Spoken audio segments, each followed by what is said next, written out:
So I'll be the first to admit, man, Jermell Charlo got robbed, but let's go throughout the fight. So his opponent, looking like R. Kelly from the 1990s. You got that vibe.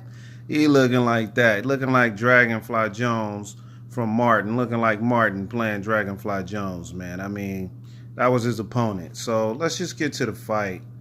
Um, his opponent, he had a good jab. He had a nice, stiff, sharp jab. He was fast. He had fairly good hand speed. Had a good counter shot, and he was pretty much a 1-2 guy all night. That was pretty much what he had going, and he was circling a lot to his left. That was pretty much the game plan to keep his back off the ropes. Throw the 1-2 and work on that jab pretty much all night. And a lot of it was working. What Jermell's problem was, and both of their brothers had the same problem, is they like to come straight forward. They've been winning fights or used to winning fights coming straight forward. Coming straight forward and relying on their power.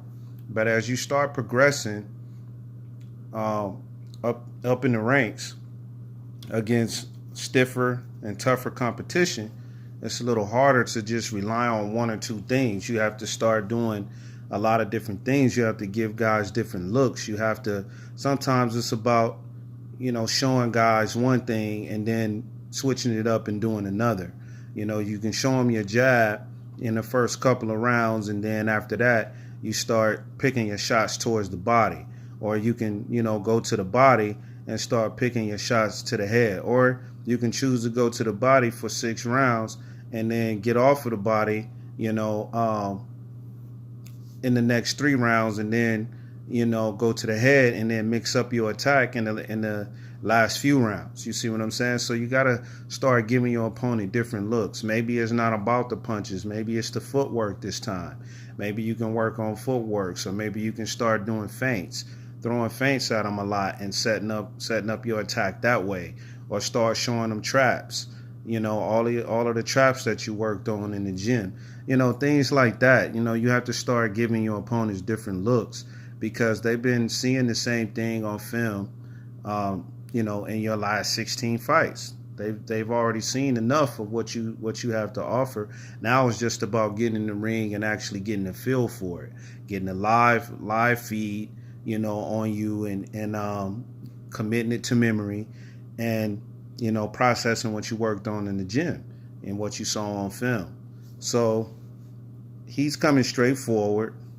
He didn't cut off the circling all night. You can't just stand there and hope that your opponent is going to come at you, especially knowing that this guy is a counter fighter. He's a counter puncher. So when you know that your opponent is going to try to circle left on you, what he should have done was lateral to his right. He should have lateral right, with a kind of jump to his right, shift to his right, blocked him off, and then forced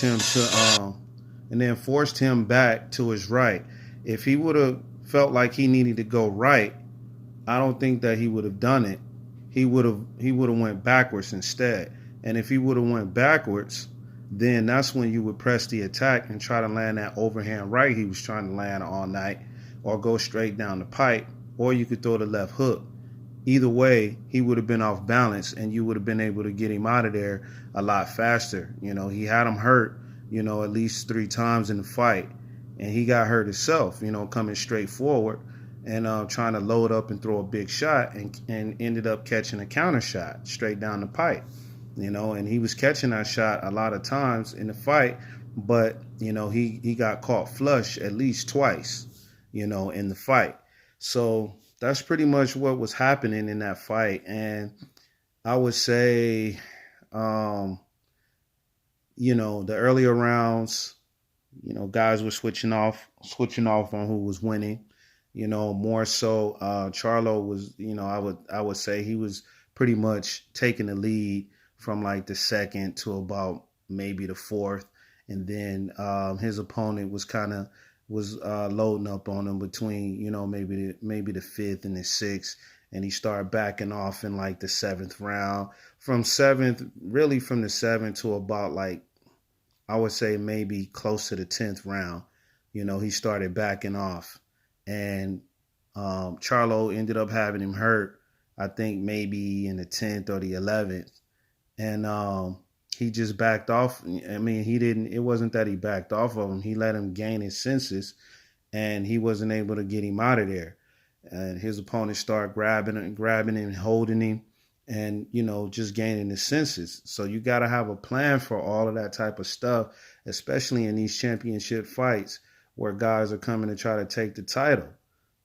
These guys are coming to try to take it. You're defending, and they coming to try to take it. So you have to always be on your A game in these fights. Every fight that you have, you're going to have to be on your A game if you're going to be the guy defending your title, because these guys are hungry and they trying to get in there and win the title. They trying to get that upset. And for these guys, they just happy that they in the ring, going up for a title shot. So if they end up getting the belt, that's just icing on the cake for them. So he's not going to carry that belt long, and we all know that. But at the end of the day, you got to come with something different, and that's what the judges ended up seeing. They saw that you wasn't really landing flush. They saw that you weren't letting your hands go at times where you should have been letting your hands go, where you should have been busy. Then you allowed your opponent to catch you with flush shots. A lot of jabs, a lot of counter shots. You were getting caught with, and you got frustrated in between rounds. You went to your corner, you threw your hands up, slammed them down next to your stool. I saw that going into commercial break. So they saw your frustration. They saw that you didn't really have anything else that you could offer your opponent. And you had to go in there and do pretty much the best that you could do to make it a fight. Landing some combinations. You started landing a little flush late in the fight. Maybe in the late rounds you started landing pretty flush. But those rounds to the judges could have looked a lot clearer. I would say a lot more clear due to the fact that they were closer. They were closer than most people think.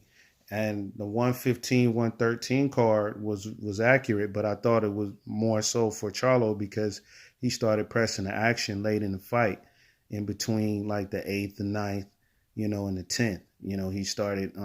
He started pressing the action a little more. But his corner had to tell him to go get him. Like, hey, go get him, start walking this guy down. And they started telling him that he needed to switch up his attack because he was just coming straight forward. You standing right in front of this guy. You're not giving him any different looks. So, what do you expect? What do you expect to happen in the fight? What type of outcome were you expecting? And you didn't really do much to get the guy out of there that you should have got out of there. So they ended up robbing him for his belt. And, these guys are getting real tired of the Charlos, man, mouthing off, acting all angry, acting like the world is against them. They on Fox now, and not really being professional. What happened with Jerry Hurd a few weeks back, was unprofessional. Stuff like that. So they're gonna take any opportunity they can to snatch these titles from you, man. So you guys need to excuse my fro. Normally I have it curly, but I had to pick it out, But yeah, they looking for any opportunity to strip that title. But anyway, man, that's pretty much how the fight went. Jermell Charlo lost. Robbery is pretty, it's pretty over the top. So I would say he got jerked a little bit. He got jerked a little bit. But next time, you got to come with a better game plan. Go to the body. Go to the head. Mix up your attack. Work on your foot movement, work on circling, things like that, giving your opponent different looks, and these types of things won't happen. But anyway, man, I'm out of here. Tell me what you guys think. Peace.